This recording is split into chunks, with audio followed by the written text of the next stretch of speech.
তামিম ইকবাল, মোহাম্মদ আশরাফুল, তালহা জুবায়ের এবং মোহাম্মদ সালাউদ্দিন বাংলাদেশের জাতীয় দলের কোচিং প্যানেলের 3 দেশি কোচ, আর তাদের সঙ্গে আলোচনায় তামিম ইকবাল বিসিবি সভাপতি। একসময় তাদের সঙ্গে কিংবা তাদের আন্ডারে খেলেছেন তামিম ইকবাল, এখন তিনি বোর্ড সভাপতি আর বাকিরা কোচিং প্যানেলে।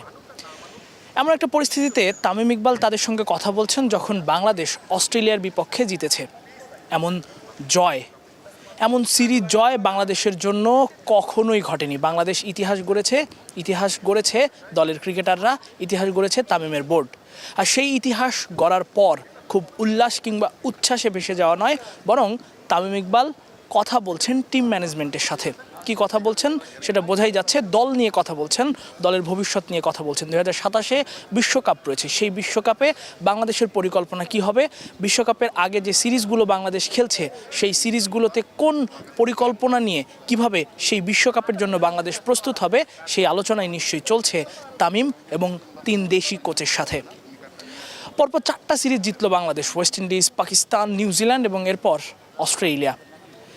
4টা টানা সিরিজ জেতার পর বাংলাদেশ দলের আসলে এখনকার পরিস্থিতিটা কি? বাংলাদেশ কি আসলে খুব বেশি উচ্ছ্বাসে ভেসে যাবে? না, উচ্ছ্বাসে ভেসে যাওয়ার সুযোগ নেই, কারণ বিশ্বকাপে বাংলাদেশ কখনোই ভালো করতে পারে না। বিশ্বকাপের আগের সিরিজগুলোতে একের পর এক জিতে চলে বাংলাদেশ, কিন্তু বিশ্বকাপে গিয়ে বারবার পা হরকায়। 5+ স্টার রেটিং প্রাপ্ত দেশের সর্বোচ্চ বিদ্যুৎ সাশ্রয়ী ওয়ালটন এসি, স্মার্ট কমফোর্ট এখন নেক্সট লেভেলে। তামিম ইকবাল সেটা হতে দিতে চান না, তাই তো অস্ট্রেলিয়ার বিপক্ষে অমন ঐতিহাসিক সিরিজ জয়ের পর তিনি ক্রিকেটারদের সবার সাথে আলাদা করে কথা বলেছেন।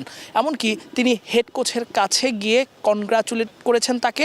এরপর তার সঙ্গে কিছুটা সময় দেখা গেছে তিনি আলোচনা করছেন। আর এখন তো দেখতেই পাচ্ছেন যে তামিম ইকবাল কোচিং প্যানেল, দেশি যে কোচিং প্যানেলের দেশি সদস্যরা তাদের সঙ্গে আলোচনা করছেন এবং সেটাও চলছে বেশ দীর্ঘ সময় ধরে।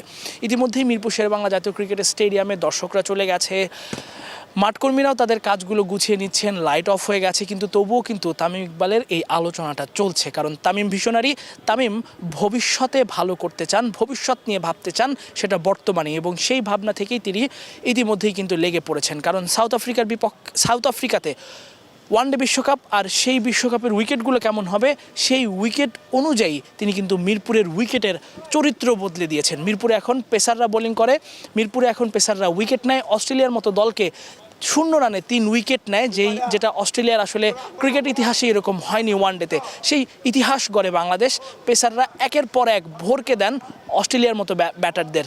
এই অস্ট্রেলিয়ার ব্যাটাররা এরকম উইকেটে আগেও খেলেছেন, এরকম উইকেটে তারা দারুণ পারফর্ম করেছেন, এরকম সুইং তারা সামলেছেন, এর থেকেও বাউন্সি গ্রাসি উইকেটে তারা খেলেছেন, কিন্তু মিরপুরে এসেই তারা যেন ঘাবড়ে যাচ্ছেন। তাসকিন, নাহিদ রানা, মুস্তাফিজে তারা বারবার পা হরকাচ্ছেন। কেউ 0 রানে আউট হচ্ছেন, কেউ বলই খেলতে পারছেন না, কারো মাথায় গিয়ে বল লাগছে, শরীরে বল লাগছে।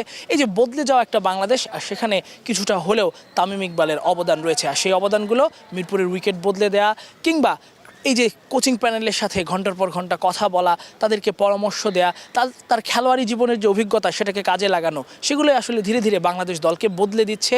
2027 বিশ্বকাপ উপলক্ষে বা 27 বিশ্বকাপকে সামনে রেখে এখনই বাংলাদেশ নিজেদের প্রস্তুতিগুলো ধীরে ধীরে নিতে শুরু করেছে। আর সেই প্রস্তুতির সবথেকে সুন্দর শেষটা হবে যদি বাংলাদেশ এবারের বিশ্বকাপে ভালো কিছু করে।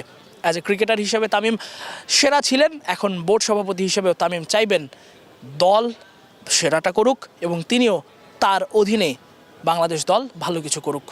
এতক্ষণ আমাদের সঙ্গে থাকার জন্য ধন্যবাদ। মিরপুর শেরেবাংলা জাতীয় ক্রিকেট স্টেডিয়াম থেকে আপাতত বিদায় নিচ্ছি আমি, তাসফিক পলক।